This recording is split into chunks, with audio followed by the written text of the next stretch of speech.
transcendental personalities. So the Sad Aishwarya, or six, let's say, opulences, are beauty, knowledge, renunciation, fame, wealth, and strength.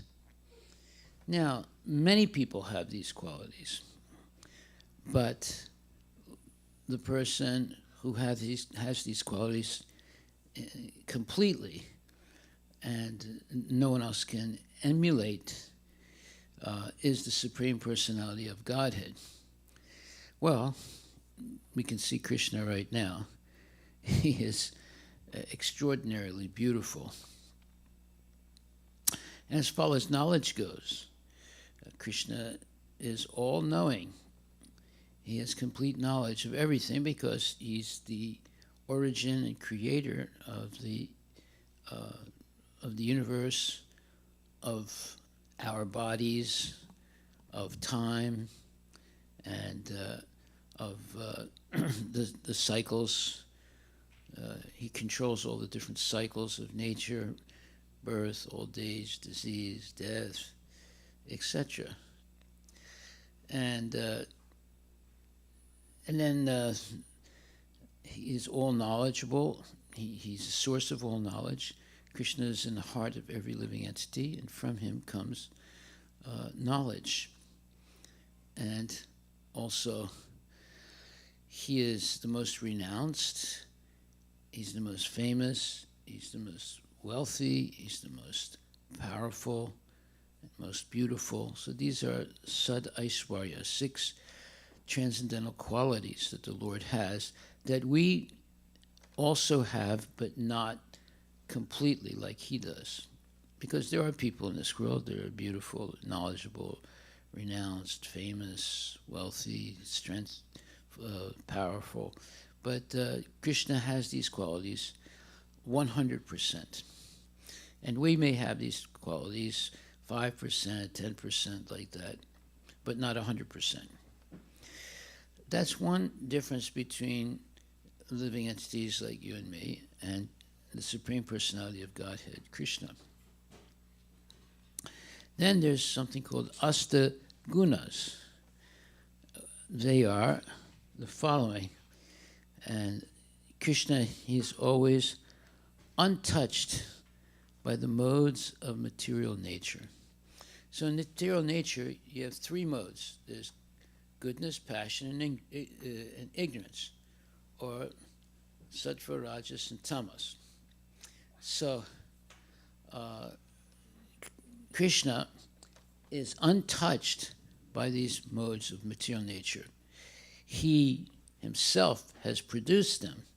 He himself controls them, but he's not controlled by them. Whereas we, all of us, all living entities, whether in the animal world, plant world, or human beings, we are controlled by these modes of material nature: goodness, passion, and ignorance. And because of that, we become conditioned. Conditioned to what? To birth, death, old age, and disease. So obviously, Krishna controls these things, including birth, death, old age, and disease. But he is not subject to them. That's why he's God. We're not God. All of us have an eternal soul. But when we become bewildered by the material nature, instead of identifying with our eternal soul, we identify with the temporary body. As soon as we identify with the temporary body, we become subject to the, let's say, the illusion. We become illusory in our life. We think that you only have one life. You think that when you die, everything is over.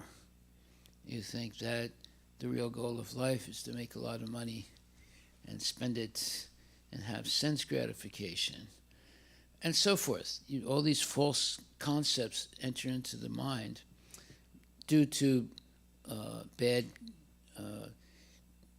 instructions or bad education, and due to ignorance. So, while we are eternal, we never, and birth and death are only pertinent to our body, not the soul. But we become ignorant of all that due to modern education and due to the fact that we are overwhelmed by the modes of goodness, passion, and ignorance, and especially passion and ignorance. Almost everyone in this world today is controlled by the rajas and tamas, or passion and ignorance, and a little bit of goodness, but discolored or mixed with passion and ignorance. So because of that, we cannot really understand what is our real destiny.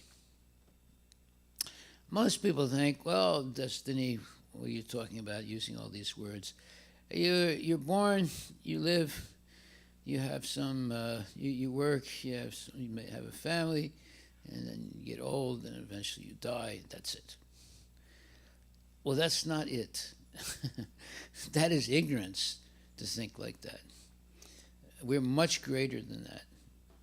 But if we're not hearing from bona fide authorities, we only hear, or we make things up ourselves, or we just speculate, or we hear from imperfect people, we end up with those type of, what you would say, beliefs. You only live once. When you die, everything is over, and there's no such thing as the spiritual world. The stories about Krishna and the spiritual world are all fairy tales. There's only the material world, the material body, and material, let's say, lust. These things are real. The spiritual world and pure love and things like that, all that is fairy tales. So it's difficult for us to live a happy life when we're subjected to these types of misconceptions. So first of all, the beginning of knowledge is choosing to hear from a person or persons who have knowledge. Now let's discuss what is knowledge, first of all. Real knowledge is understanding the eternality of the soul. To believe that the body is the person is ignorance. To believe that the soul is the person is knowledge. So that bodily identification and the fact that the body is always changing, this is what you would call a false narrative. Yes, the body is always changing, but I am not this body. I am the person who sees or experiences these changes, but I am the seer, and the changing body is the seen. That means there's a difference between myself and the body. If I can see something, that whatever that something is different than who I am. We have to begin there. So I can see my body when I'm 1 year old, 10 years old, 20 years old, 50 years old, 100 years old. And what am I seeing? I'm seeing the body changing. But I am the seer. That means there's a difference between the seer and the seen. And we should understand that, to understand that I'm not this body. The body is something that is covering my soul, and my soul has what's called consciousness. And that consciousness is witnessing all the changes of the body. So there's a major difference there. this has to be taught. First of all, we have to understand it ourselves, and then this has to be taught to our children. And we should begin education by understanding the difference between the body and the soul. This is what should be taught first, from kindergarten right up to your PhD, because without understanding that difference, we can waste our whole life chasing after false narratives, or being, let's say, duped or cheated by false narratives. And what is a false narrative? It's something that you may believe, but it's not true. Like, for example, when Elon Musk or other people say that by 2050, death will be optional. Have you heard them say that? That we're going to advance so much with nanotechnology or this thing or that thing that you live forever, or if you want to die, you can choose to die. That's why they say it will be optional. These are false narratives. This is nonsense. There are things called laws of nature, and nobody, whether it's Elon Musk or anybody else, is going to be able to change these laws of material nature. What are the laws of material nature? Birth, old age, disease, and death. You cannot change this. But that's only pertinent to our body, not to our soul. However, almost everyone believes that the body and soul are the same thing. And that is ignorance. Because of that, they try and to do things that are impossible, such as try to make the body immortal. The body is not immortal. It's made of matter. It's not spirit. The consciousness is coming from your spirit, from your soul. It's not coming from the body. The body is a material thing. Earth, water, fire, air, ether, mind, intelligence, ego.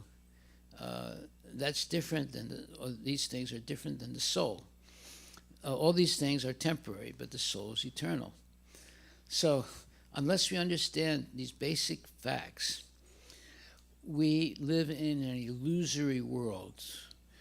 We believe things, but they turn out to be false. And because of that, we become very frustrated and upset. Like, for example, I remember when my father died. When my father died, I didn't understand what death was. I was looking at my father right after he died.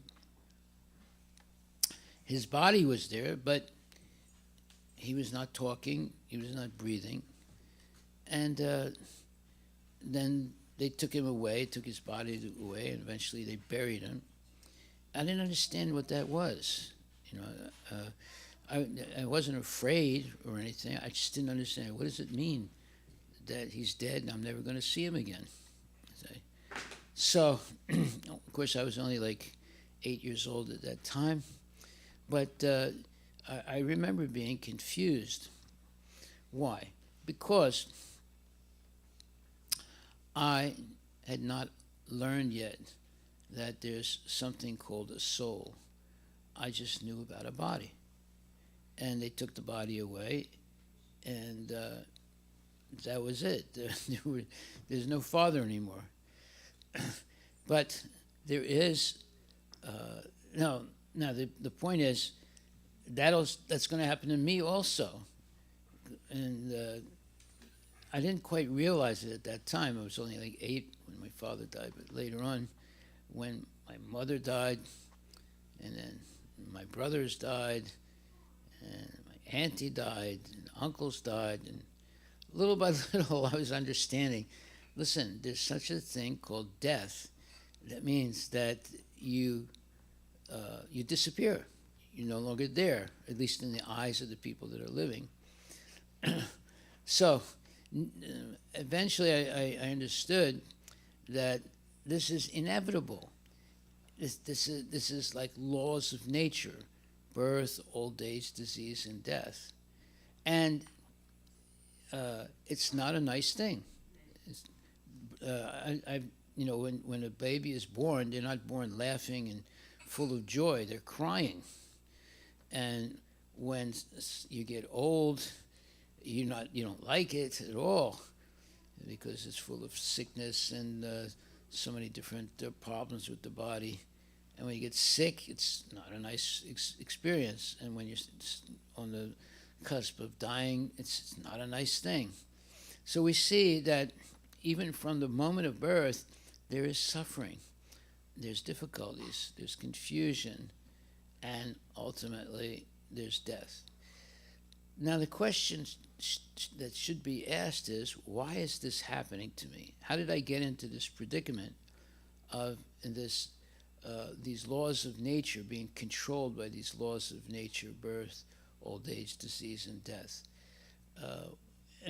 Because I definitely don't want these things. I want to be happy. I want to be. I don't want to get old. I don't want to get sick. I don't want to die. But yet I'm forced to do these things. This question has to be asked. We have to ask that question to ourselves. Why is this happening? How am I caught in this trap? Well, this is explained in the Bhagavad Gita at depth. If you want to understand or have the answers to these fundamental questions, you have to read the Bhagavad Gita. The Bhagavad Gita is Krishna himself speaking about who he is, who you or I am, and what is the real purpose of life. The real purpose of life is to get out of the, let's say, cycle of birth, death, old age, and disease. It's not to get rich. It's not to be famous. It's not to be powerful. It's to get out of this cycle of birth, old age, disease, and death. That's the real purpose of life. That's the real purpose of knowledge also. So if knowledge is how to make more money, that's not really knowledge. That's a material thing. That's something that, is going to have a beginning and an end. Anything that has a beginning and an end is not real knowledge. Why? Because when it comes to an end, you have nothing. While there's a beginning and then a middle, you think, I have something. But when it comes to an end, you realize, actually, whatever I had, I lost it all. Right? So, what is real knowledge then? Real knowledge has no beginning and it has no end. That's called Krishna consciousness. That's called God consciousness. That's called understanding our eternal soul and its relationship with Krishna. Now we're talking about something that's substantive, that has no beginning and no end. Therefore, in Sanskrit, you have these two words, sat and asat. Sat means what is eternal, and asat means what is not eternal. So, persons who are genuinely educated, they concern themselves only with sat. And when it comes to asat, what is not eternal, they learn how to manage it so it doesn't confuse them. What does that mean, get confused? Well, people get confused very early in life. You can just be a toddler or 10 years old or 20 years old and think that the purpose of life is to eat, sleep, mate, and defend. That's confusion. That's not the purpose of life. Those are what you would call temporary necessities to maintain the body, but the body is not everything. Much more important than the body is the soul. So what are we doing for the soul? Well, for most people, they don't do anything for the soul. They're just concerned with the body. And because of that, As they get older, they get confused. As they approach death, they get fearful and confused. And some people say, well, I don't care, the death is a normal thing and I'll just die and everything will be over. That's not true. It's not over. Because the only thing that dies when you die is the gross body. Besides the gross body, you also have a subtle material body, and beside the subtle material body, you have the soul. So only the gross material body dies, not the subtle material body, and not the soul. The soul is eternal. The subtle material body is not eternal, but unless you get liberated from the subtle material body. Now, what does it mean, subtle material body? We're talking about the mind, intelligence, and false ego. Even modern scientists, and even from ancient times, people have been saying that when you die, only the gross body dies. Your subtle body, made of mind, intelligence, false ego, continues as well as your soul. Now, the subtle body is not eternal, but as long as we have conceptions of or attachments to eating, sleeping, mating, defending, and so forth, materialism, we're not free of the subtle body, either the subtle material body or the gross body. So the subtle body will take us to our next gross body based on the desires, unfinished desires that we have at the moment of death, and based on the karma that we have while we were living. So we have two criterions that will determine the body will get in the next life, the whatever good or bad things we did, and whatever desires we have that are unfulfilled. So the real purpose of human life and human intelligence is to become free of the cycle of birth and death, to become free from the gross and material body. We have a material body. Everybody, when you're dreaming at night, that is your subtle body that's acting. And there's what we call the daydream and the night dream. During the daydream, your night dream is a night dream. It's something that you might remember, but it's you realize it's not real. And a daydream is also it's something that when you go to sleep, it's not real anymore, right? So during the daydream, we're in illusion, and during the night dream, we're in illusion. So what is real then? What is real is when we use all our faculties to understand our relationship with Krishna and act in that relationship. Then the day and the night activities become spiritually, let's say, potent. And we're no longer dreaming things. Like, for example, if I go to sleep, and by the way, you dream when you're not quite asleep or not quite awake. It's when you're coming close to waking up. Let's put it like that. You don't dream when you're in deep sleep. You dream when you're coming close to waking up or not quite completely in deep sleep. So these dreams that we have are based on things that we've experienced when we were conscious or not sleeping, and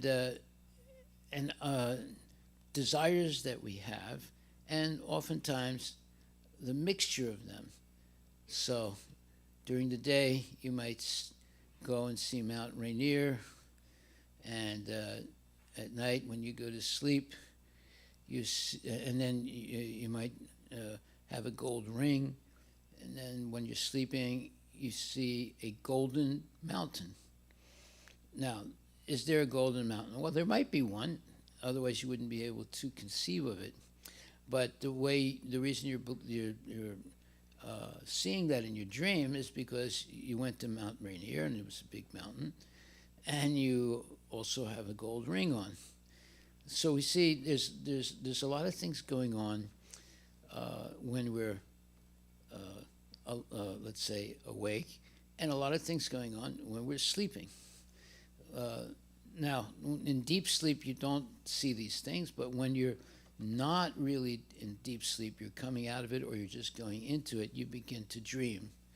And these dreams, some of them seem real, and some of them seem really crazy or mixed up. Now, the question is, one time this question was asked to our guru, Srila Prabhupada. In other words, you're saying that there's a daydream and a night dream. And Prabhupada said, yes. During the day, we're doing so many things, and when we go to sleep at night, those things that we did during the day seem like a dream. And now, at night, we're experiencing other things. So you have a daydream and a night dream. So therefore they asked Prabhupada, our guru, then what is real? He said, what is real is when you engage your life and your consciousness in serving Krishna. That begins reality.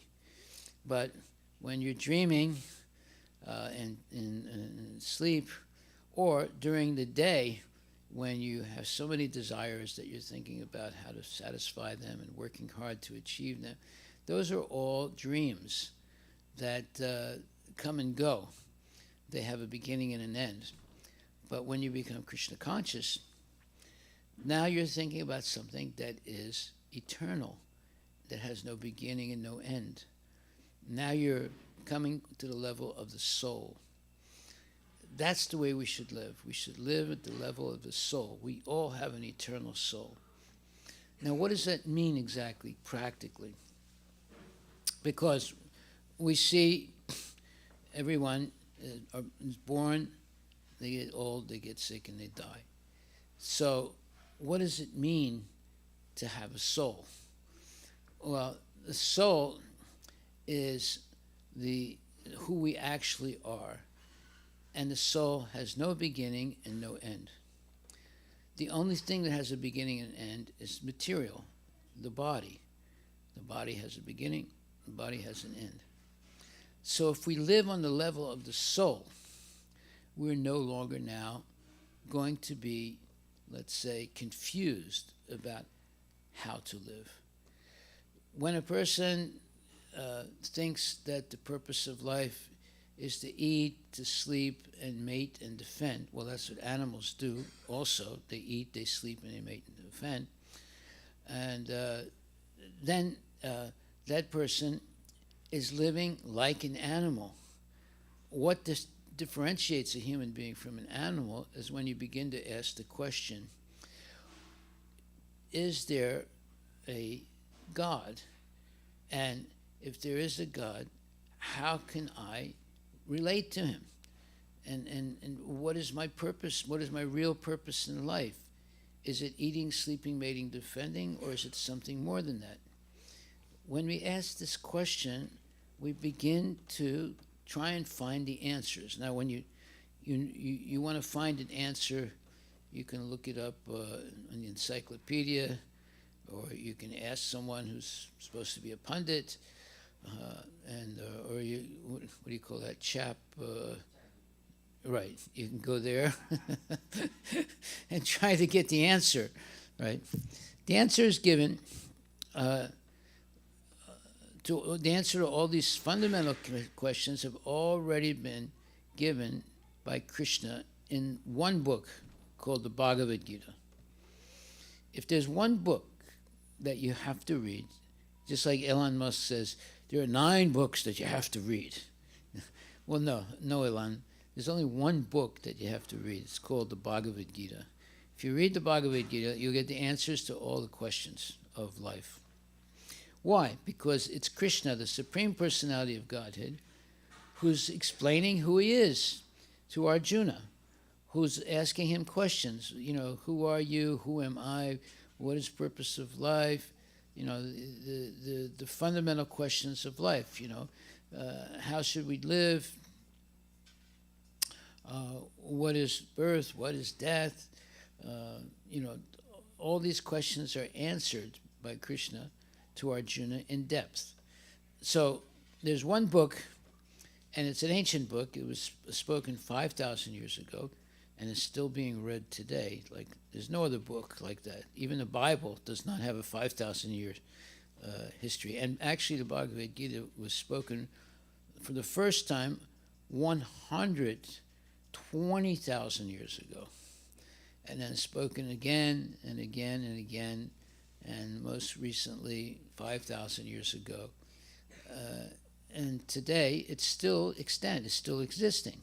So there's no other book that emulates the, let's say, the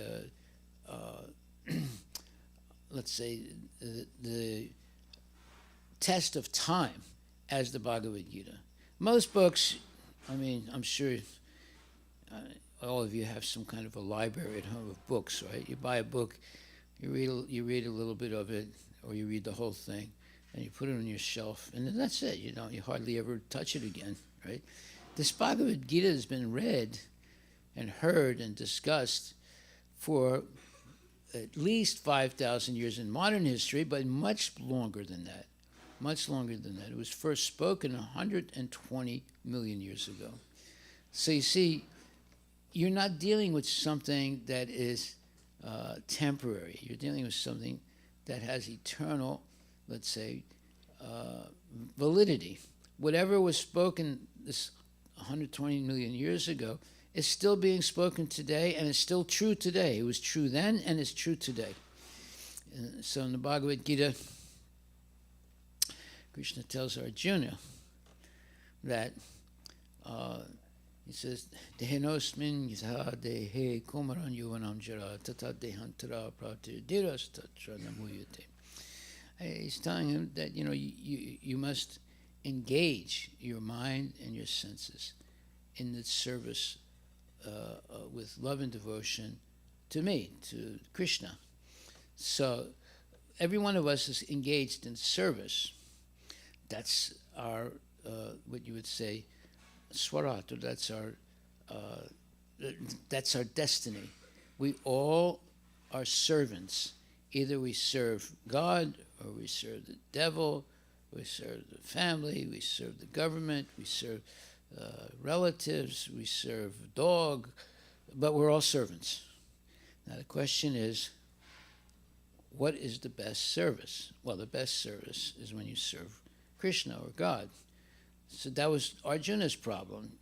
He didn't want to listen to Krishna's advice, and he didn't want to fight in the battle of Kurukshetra. And he gave very good reasons why he didn't want to fight. But Krishna didn't accept them.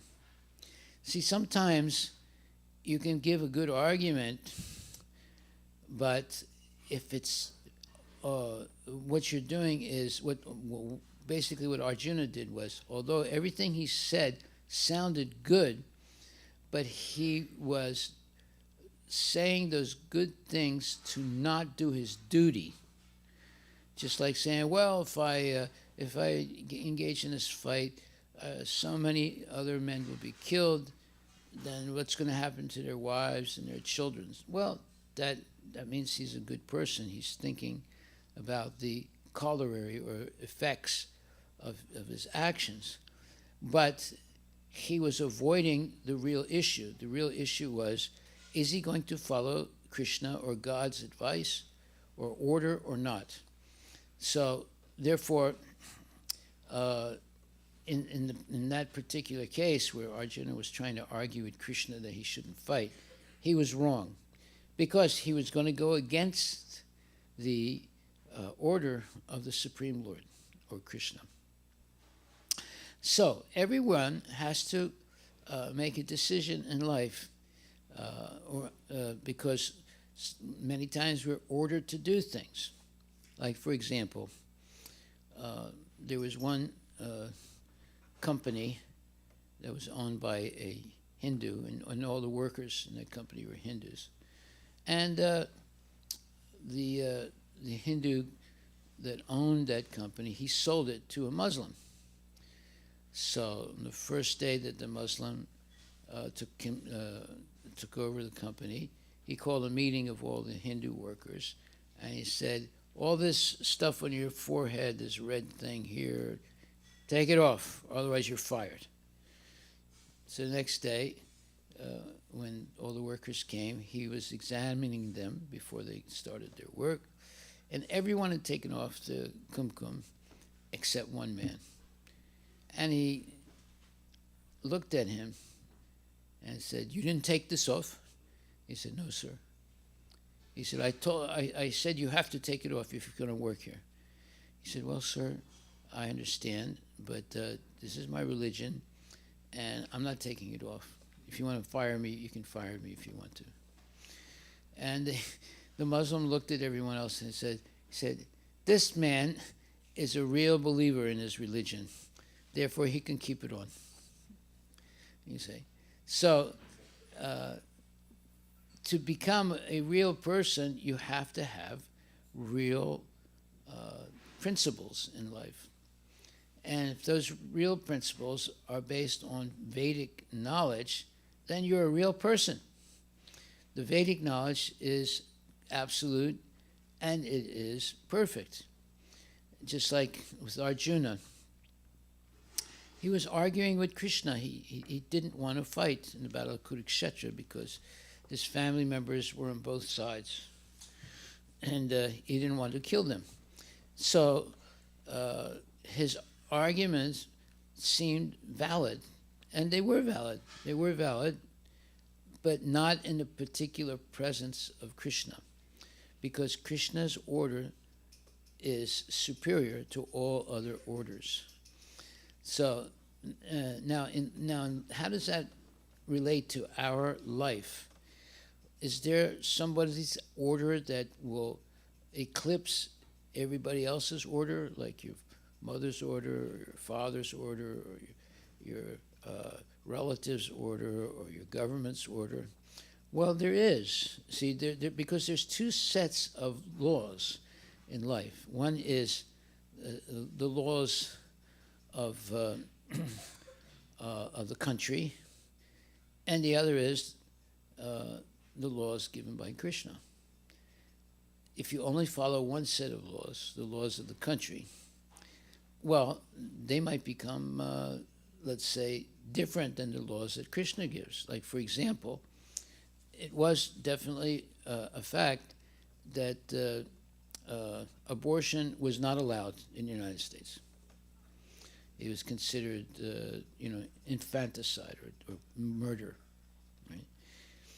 But then they changed the law and made it illegal, made it legal, right? So does that mean that, okay, since it's legal now, we can, merely go along and kill babies? No, because Krishna's law is, it's written in the Bible, it's everywhere. Thou shalt not kill, especially your own child. What kind of a let's say, culture is that in which a mother is going to kill her own baby, right? Now, there are a lot of arguments. I remember one time I was speaking to a woman who had 5 abortions, and I said, well, that's sinful. She said, no, it's not. I said, what do you mean, no, it's not? You're killing your own baby. No, it's like a little piece of tissue, I said, well, okay, I mean, like you got a little piece of tissue on your tip of your finger, right? Well, let me take a knife and cut it off. She said, no, you're not going to do that. Oh, well, you see, you're going to argue with me about cutting off a little piece of tissue from your finger, but now you're saying that, killing the baby is like a little piece of tissue, you see. So you see, there's this falsity that enters into the minds of people, and then begin to accept horrible things to be true. Like right now, you may know it, you may not know it. There are a number of kids that enjoy mutilating their bodies, like girls cutting off their breasts or mutilating their bodies in other ways. This is going on now. This is a fad. It's something that's in a subculture in the United States now. Now you might say, well, I never heard of it. But you can look it up right now if you want, on the internet. And you'll see that there's a subculture of kids and teenagers and even older people that mutilate their bodies. Now, it's something that normal people can't even imagine doing, but it's something that teenagers today become convinced that they can do it. So there are many trends like this that come up due to bad association and bad education. You put those two together and you have a catastrophe. Just like there was someone that was talking to me today. They told me that one Indian family, their son changed his sex and is now a woman. Well, what do you expect if you only push your children to be academically very, high achievers, but you never bring them to the temple, you never expose them to Krishna consciousness? Then, if they end up acting and doing things like that, it's your fault. It's the parents' fault. You see, just pushing your kids to be academically high achievers does not make them necessarily good people. You become a good person when you begin to understand your relationship with God or Krishna and how to please Krishna. See, the fundamental question that every one of us should ask before we do anything is, if I do this, is it something that Krishna will accept? That's called real education. You will ask that question before you act. And if it's something that does not please Krishna, then you don't do it. This is what people were learning before. Nowadays, it's whatever you think is right. What? That's not right. That's wrong, actually, whatever you think. Because, that means like Hitler was right, because he thought that he could massacre certain types of people, people that had handicaps and people that were Jewish and so forth. No, that's not right. Whatever you think is right. Whatever is right in Krishna's book, and Krishna's book is called Bhagavad Gita.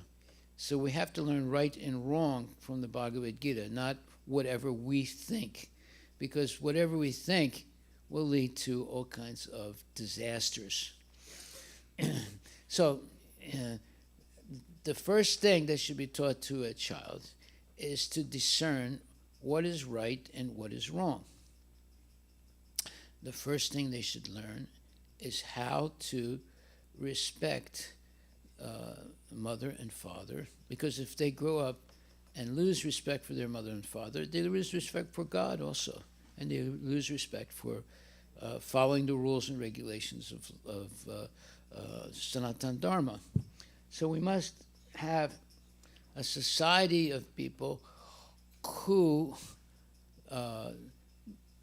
act after understanding if it's something that's going to please God or not please God.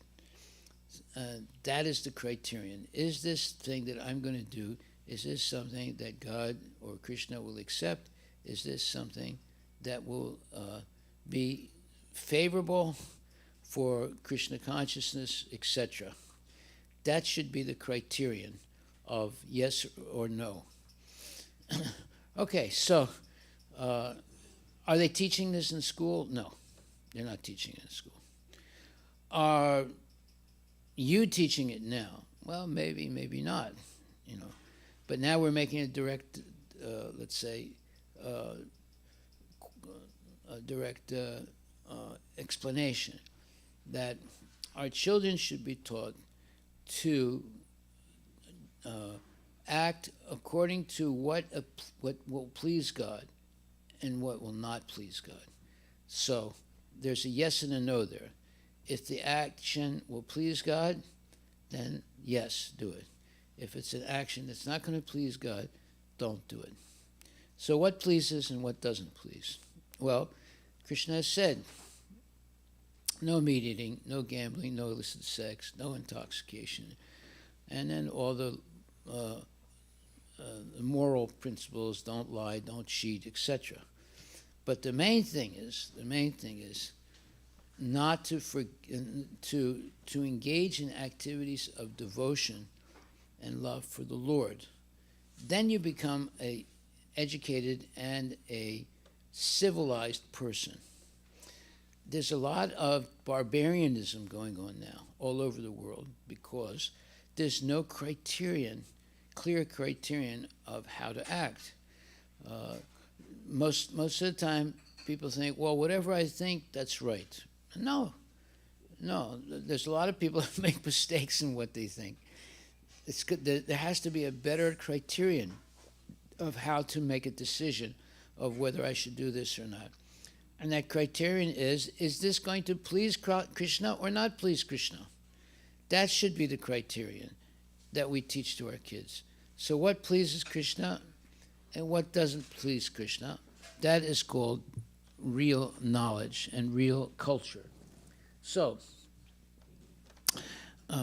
Krishna is pleased by devotion and love, by acts of devotion and love offered to him.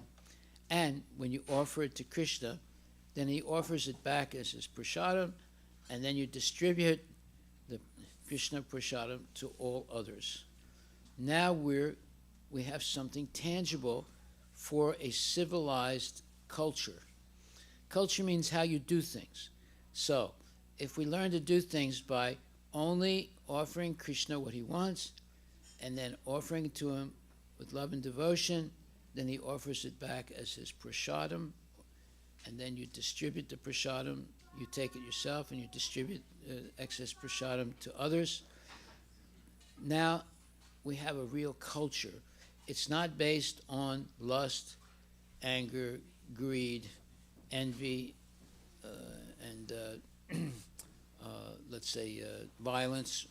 It's based on love for God that we're sharing in the form of prasadam, in the form of education, in the form of culture. Culture is how you do things. So how do we do things? We first make a decision to buy only sattvic things at the grocery store, you know. So we walk past the meat, all the different meats and things like that, and but we go to the sattvic foods such as milk and vegetables and so forth. And then when we bring it home, we wash those things, and then we cook them, and then we offer it to Krishna, and then he offers it back as prasadam. Then, with the blessing of Krishna, then we partake of the prasadam. So we're not eating food now; we're eating prasadam, sanctified food. Our whole life should be based on sanctified food, sanctified thoughts, sanctified activities, etc. And we have to learn what it means, sanctified. It's been blessed by the Lord, and and you get the help of genuine devotees how to sanctify things.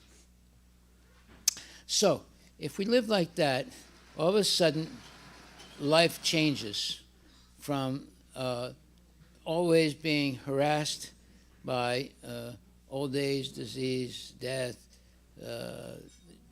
cheating, lying, all these things, they go away and we live peacefully, and we live in a way that enriches ourselves and others, because we're living a sanctified life based on sattvic behavior. So there's sattva guna, raja guna, and tama guna.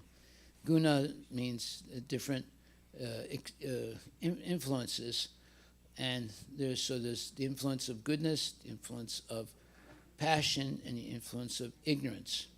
So as long as we're influenced by passion or rajas and ignorance, tamas, we're in trouble. Almost everybody in the world today is rajasic and tamasic. And you can see it's going on all over the world. So even people who are somewhat sattvic, it's still mixed with some rajas and tamas, or lust and ignorance. So what are we teaching in the temple here? We're teaching how to live in Suddha Sattva. Suddha Sattva means transcendental goodness, way above tamas, rajas, and sattva.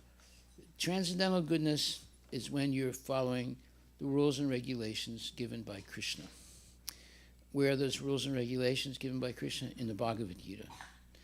So if we follow those rules and regulations, then we're no longer victims of ignorance and lust and anger and greed, etc. Then you have a real society. Then you have something real to teach your children. Then you have the ability to control the mind and the senses and keep them focused on how to do good to others, or what we would call para upakar in Sanskrit. How to do good not only to yourself but to others also. We should live in that way. How to, by the Vedic aphorism, para upakar, how to do good to yourself and to others. So I'm going to stop right there, and I'm sure I said things that you may agree with or you may not agree with. Are there any questions you would like to ask? Hare Krishna.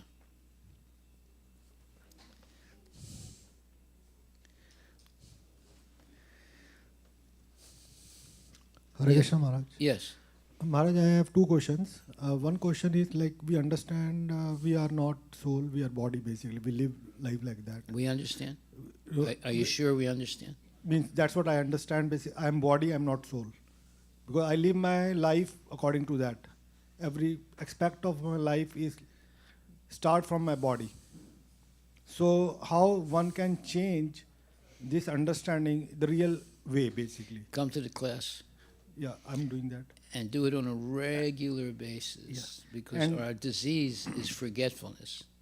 And the second question is, the person who has reached that stage, how he lives his day-to-day life? According to a set of rules, right? Now, which set are you going to accept? Well, there's a set of rules given to us by the government, but there's another set of rules given to us by Krishna.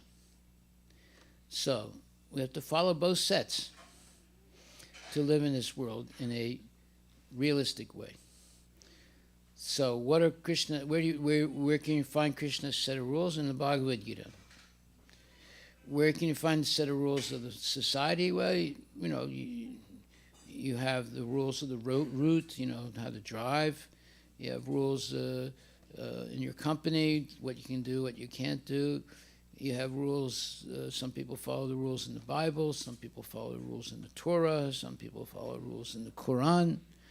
You see, so there are different sets of rules. But if you follow the rules established by Krishna in the Bhagavad Gita, it supersedes all these other rules. Bhagavad Gita, see, in the Quran, in the Bible, in the Torah, there are some mistakes. In Bhagavad Gita, there's no mistakes. Like, for example, someone who follows Quran, but they eat meat, that's a mistake. Someone who follows Bible, but they eat meat, it's a mistake. You see, so there are some mistakes in these other holy books. And there's a lot of mistakes in the unholy books also. But there are no mistakes in Bhagavad Gita. Now, some people say, "Oh, well, you're just prejudiced. You're a Hare Krishna. You're prejudiced. You're saying like this." No, I'm not prejudiced. I'm telling the truth. But there are no mistakes in the Bhagavad Gita, and if you follow it, you will have a very successful life, and you will not have any unnecessary violence or hurt or in any way, prejudice to other people, because you learn to see people on the level of the soul and not on the level of the body. That's what we teach in Krishna consciousness. The ant has a soul. The human being has a soul. Everything, every living creature has a soul. Therefore, we should not hurt in any way any living entity. It's not just human beings. Okay? Trees have a soul. They're all living. They're growing. So they all have souls. So to see the universality of the soul and the presence of God, the universal presence of God in everything, in the tree, in the ant, in the dog, in the human being.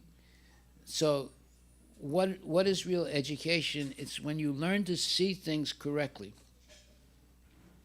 So if you look at a person and you only see their body, you're not seeing correctly. You don't really know who that person is. You don't really know anything about that person by looking at their body. You only know about that person if you theoretically accept that that person has an eternal soul. Now that person may be an ant or it may be a human being. You see. It's not, or it may be a tree. Everything that grows has a soul. So, and there are certain mountains that grow. There are certain clouds that grow and things like that. They're not just human beings.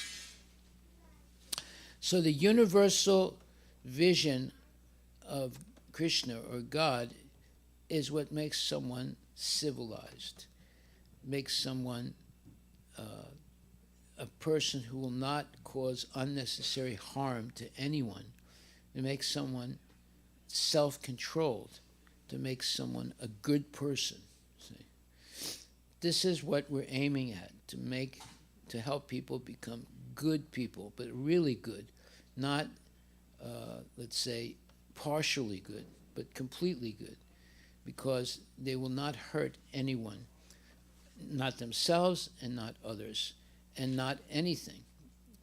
So this type of vision of the presence of God in the heart of every living entity, and every living entity is a moving and living vehicle of God. The ant has Krishna in its heart. The human being has Krishna in the heart. Everything that moves has Krishna in the heart. So we have to have that transcendental and all-encompassing vision of Krishna in everything.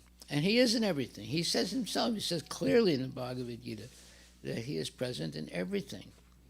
That's why everything works, Look at all the things that are working automatically in nature.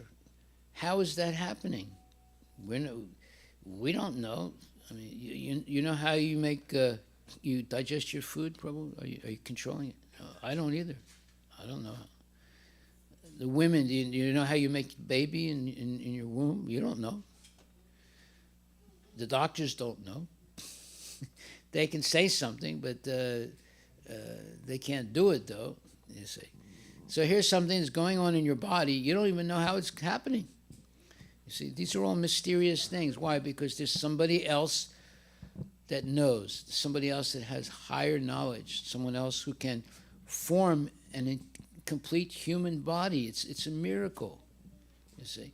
So we see these miracles, it's happening in our own body, but we're not thinking about it.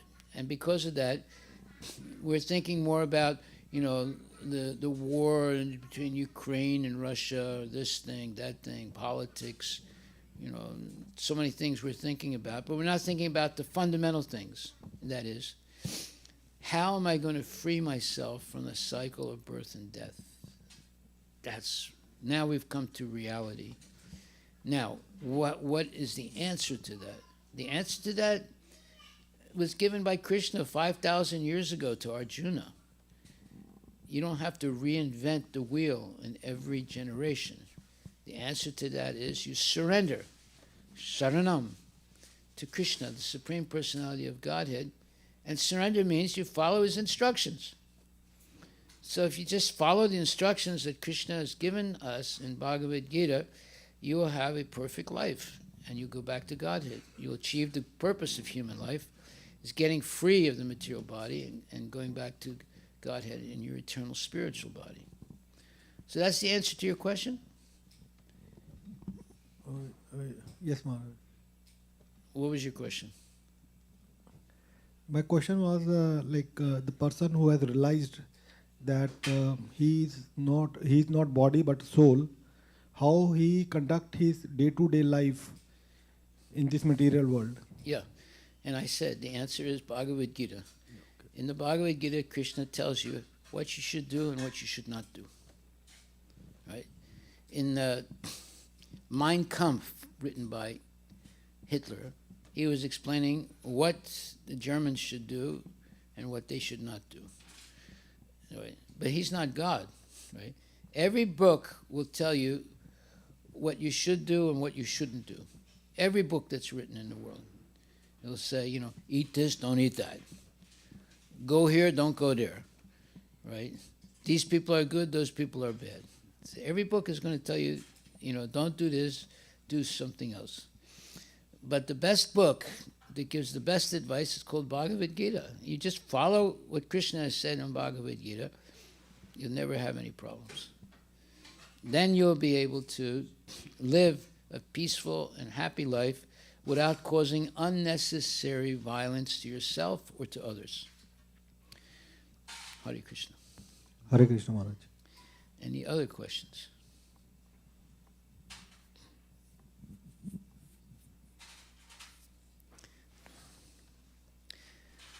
Usually, people are afraid to ask questions in a big assembly.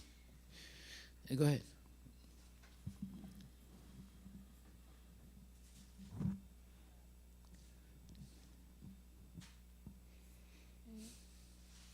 Sometimes when I'm doing my homework, I sometimes lose my focus, and I'm wondering why I lose my focus.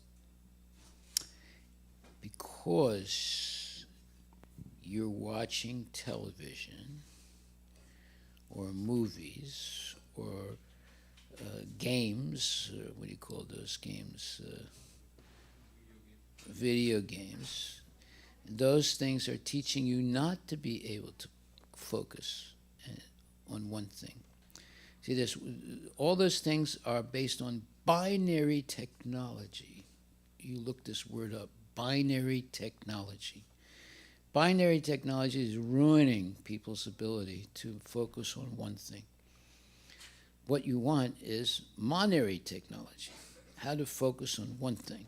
That's what we learn in Krishna consciousness, how to focus on one thing. Hare Krishna, Krishna Krishna, Hare Hare, Hare Rama, Rama Rama, Hare Hare. See, so when you chant Hare Krishna, you are, let's say, teaching your mind to focus on one thing, Krishna. But when you watch television, it's teaching you not to focus on one thing, but to go from this thing to that thing, to that thing, to that thing, to that thing, to that thing, to that thing, to that thing, like that. It's teaching you not to focus. people who are most successful know how to focus on one thing and get that thing done, you see. But if you watch television or you play on video games, all that junk, it's conditioning your mind not to be able to focus and not to be able to begin and from the beginning of something and go to the end of it and get it done. So if I was you, I would take all the modern gadgets, the cell phones, the television, the radio, all those things, you just throw them away. Just throw them away. Because previously, your ancestors did not have any of those things, and they were doing pretty well. India was, the richest country in the world before they had EI or AI or this thing or that thing. It was the richest country. Why was India invaded so much? Because it was the richest country in the world, and they didn't have any of the things that we have today. You see? So you don't need any of these things. You don't need the what is it called? What? Chat, yeah, whatever. My mind is not sharp enough to chat GPT or whatever. Yeah. Yeah, they didn't have any of those things, but they did really well. They built Madurai, they built Srirangam, and, unbelievable things that are still there. Srirangam, 160 acres of carved rock. It's a miracle. That miracle that you can see right in front of your eyes, right? And they didn't have, bulldozers, and they didn't have all these modern tools and things like that, but they were able to do it. Yeah. So, old is gold. Old is gold. Always remember that. And always remember that the opposite of DOG is GOD. The opposite of DOG is GOD. So you don't want to be a dog. You want to be a follower of God. Okay? So other people, they want to be a dog. Like one thing I couldn't believe, many, many years ago when I went to India, maybe the first time, I didn't see any Indian with a dog. I saw a lot of dogs, but I didn't see any. Then years went by, and I started seeing Indians with dogs. The same dog that was out in the street before, now it was on a leash, and they're walking the dog, and they're doing the same thing as in America. They wait till the dog pass stool, and I don't know if they pick it up in India, but of course in America. In America, you're obliged to pick it up, but I don't know if they were picking up in India. But you see how culture can change very easily when people don't pay attention to Sanatana Dharma. The culture becomes diluted and becomes polluted. Okay, so you have the microphone. You have another question? So, I have a doubt to what you said. Back then, when India had like Krishna conscious culture, they didn't have. I don't think they had like businesses or anything like that, right? No, they did. They did? India was the richest country in the world. It was the richest country in the world. Why? Because, they didn't have, bulldozers. They didn't have, technologies and things like that. They had something much better than that. They had a higher technology. It was called following Sanatana Dharma. Sanatana Dharma is a way of organizing your life. Sanatana means eternal, and Dharma means rules of how to attain eternity. So they had a higher culture. Culture means how you do things. So they didn't need bulldozers. They didn't need computers. They didn't need all the big modern machinery that we have today, because they had a higher technology than what we have today. And that's why, but the proof is there. You go to India, you'll see the proof. You go to Madurai, you go to Srirangam, you go to all these different temples that they have. To build temples like that, you have to be expert in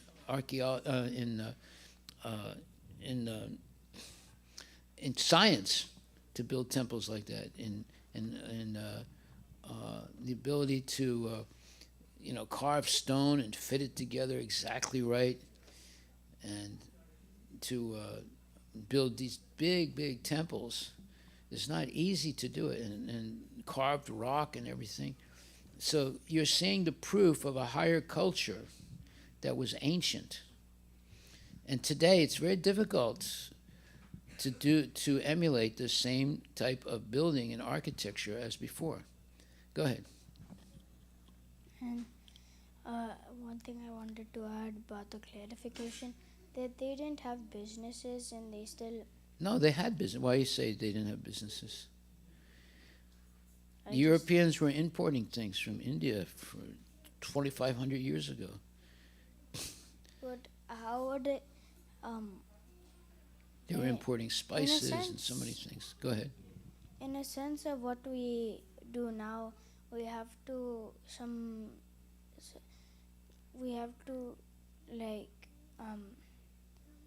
what I see from my parents, I think you have to use technology to get the money to get your living, right?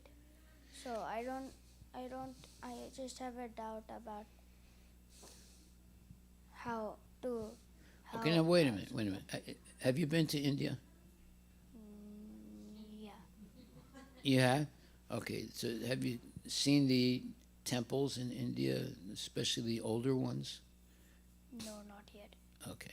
Well, you're going to see in the older ones, some of them are like 2,000 years old, 2,500 years old. To build buildings like that, you have to know algebra, geometry, you have to know so many things, how to mix sand and earth and things like that, and how to carve things. It's high technology, and those buildings are amazing. It's in fact, let's not even talk about India. Let's talk about Egypt. Egypt, you have the pyramids. People look at the pyramids today and they think, would we be able to make buildings like this? I mean, it's not just the outside, it's the inside of it also. There's a lot of things in the inside. There are a lot of things inside that haven't been discovered yet, of those pyramids, you see. So this is proof that there was higher technology in ancient times than today. You have that same type of proof in India, where you have ancient temples. To build these temples, you have to know geometry, you have to know algebra, you have to know how to mix things, different types of sand and mud and this and that, and to build these type of buildings. It's a miracle how they did it. And the proof is there. You have buildings that are 2,000 or 2,500 years old. I mean, today, you see all the buildings now here. They're not going to last more than 50, 60 years, maybe 100 years, that's it.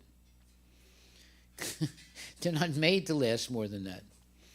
But these buildings, there are buildings in India that are like 2,000 years old, maybe even longer, because they had a higher technology.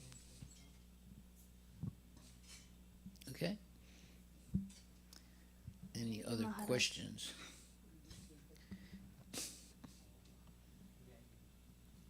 Yes, you have a question? Maharaj, one question. Like you said that a person who is working on the level of soul would be following Bhagavad Gita rules from Bhagavad Gita, and one of such rule is that he'll be surrendered to Lord Krishna. So, any example from the scriptures, your favorite example that who had surrendered to Krishna and gone back to God, that you would like to share? Prabhupada, good example. A.C. Bhaktivedanta Swami Srila Prabhupada.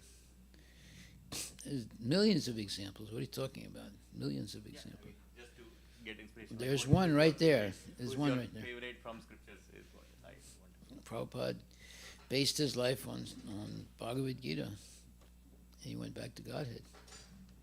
Look what he's done. This temple wouldn't be here. There's hundreds of temples like this, right? ISKCON temples built recently in the last, 50 years. And there's more and more coming up all the time. That's because Srila Prabhupada followed his guru's instructions and has made this worldwide movement. Starting from zero. He came to America with $7 in his pocket. And he built this gigantic movement in 11 years. It's a miracle. And it's still growing. He wrote so many books, got them printed, and they're being distributed. So many temples, so many devotees, and it just keeps growing and growing and growing now. That's the proof that he is an avatar. Avatar is someone who descends from the spiritual world to do great things in the material world, to help people. So, but you can only know by their accomplishments. So, you can't say that Hitler was a big accomplisher, because he did great things, but they're all finished now, and it caused great havoc. But everything Prabhupada has done has not been detrimental. It's been beneficial for society, and it's still growing. It's a growing thing. See, Hitler's thing only lasted like one thing from about 20 years, and then wiped out. Prabhupada is, he's given something that is eternal. How to expand Krishna consciousness in the minds and lives of people, because this is a way to live peacefully and happily and attain the purpose of life, to go back to Godhead. So he's the greatest scientist. The greatest scientist. What is science? What is the purpose of science? Science already started when people wanted to have the elixir of immortality. And you can go back way into history, not just 20 years ago or 100 years ago. You can go back thousands of years ago. They were all looking for the elixir of immortality. But Krishna has given the elixir of immortality. It's Krishna consciousness. To use your body, mind, and all your attributes to please God. And if you do that, then you get eternal life. See? So, don't listen to what Elon Musk and other people are saying, that we will we will solve the riddle of death very soon in 2050, where death will be optional. That's a bunch of nonsense. They don't know what they're talking about. They're just saying that. They're not going to do it. Not going to be able to. They're not going to go to the moon either. They're doing things that are impossible to do.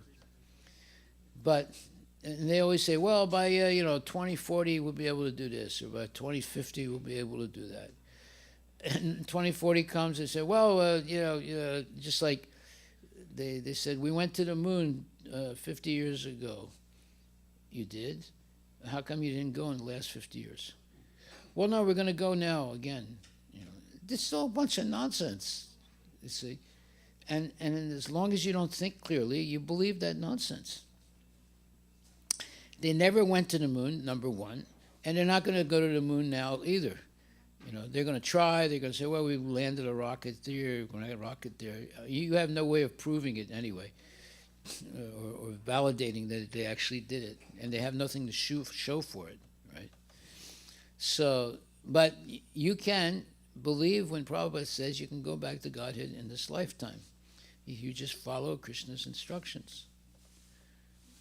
Because many people, there's a verse in the Bhagavad Gita that says in ancient times, many people attain liberation by practicing Krishna consciousness. Today you can do it now also. So that's what you should base your life on, Bhagavad Gita. Not on Elon Musk, not on this one, not on that one. Bhagavad Gita has not even the Bible. The Bible has some mistakes in it. It's got a lot of good things in it also, but it's got mistakes in it. You see the Christians, they're teaching the Bible and they're eating meat. That means they don't have complete knowledge.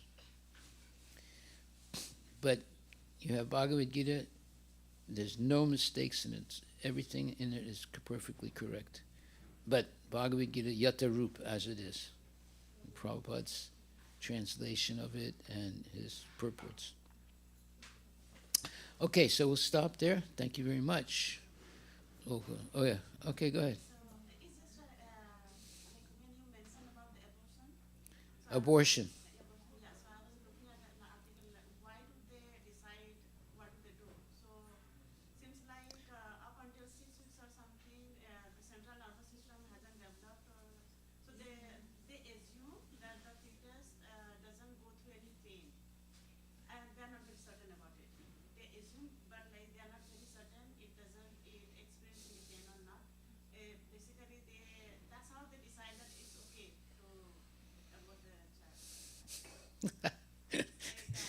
It's okay. There's nothing okay about an abortion, believe me. Whether it's, the first couple of weeks or the 6 months or the 9th month, there's nothing okay about it. It's murder. You're murdering your own child. What could be worse than that? In future, historians will write in the 20th and 21st century, a very strange thing happened in the world. People started killing their own babies. That's what it is. You're killing your own baby. How can you say you're a civilized person if you kill your own baby? It's crazy. Some people think, oh no, she did the right thing, Why bring a child into this world and she won't be able to support the child, this thing, that thing, They think about, materialistically think, well, they won't be able to take care of the child, therefore it's better to kill the child. This is crazy. Right? Previously, when people were much poorer, they had bigger families. How did they raise, 8, 10 kids? But they did it. They did a good job. And many of those kids were good people. So we see there's a lot of false narrative. And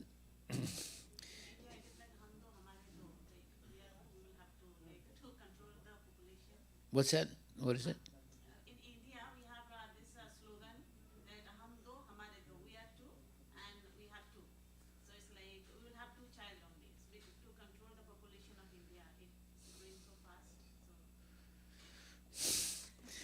Yeah, well, by the way, the actual number is you have to have, every woman should have 2.5 children.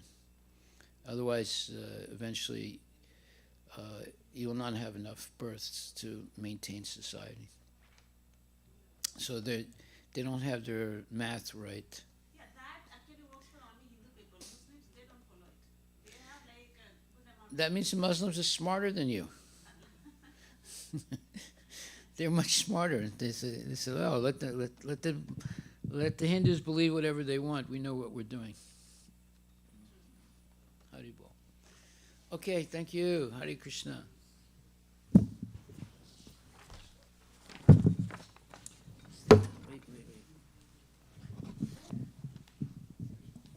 I'm going to go sit back there.